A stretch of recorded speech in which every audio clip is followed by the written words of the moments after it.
Welcome and welcome back to day 24 of MCQ series. Topic వచ్చేసి most important topic బౌద్ధ మతం. So question చూద్దాము. First statement. ఈ స్టేట్మెంట్స్ని గమనించి సరైనవి ఏంటో గుర్తించండి. ఫస్ట్ వన్, బుద్ధుడు లుంబినిలో జన్మించాడు. సెకండ్ వన్, బుద్ధుడు బోధ్గయాలో జ్ఞానోదయం పొందాడు. థర్డ్ వన్, మొదటి బోధన సారనాథ్లో ఇచ్చాడు. సో సరైనవి ఏవి అని అడుగుతున్నారు.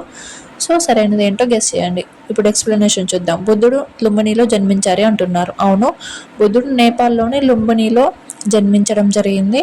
సో దీనికి గుర్తుగా తామర పువ్వుగా చెప్పుకుంటారు. మనం ఆల్రెడీ డిస్కస్ చేసుకున్నాం లాంగ్ వీడియోలో. నెక్స్ట్, బుద్ధుడు బోధ్గయాలో జ్ఞానోదయం జరిగింది అని అంటున్నారు. అవును, దానికి గుర్తుగా బోధి చెట్టు గుర్తుగా ఉంటుంది జ్ఞానోదయం.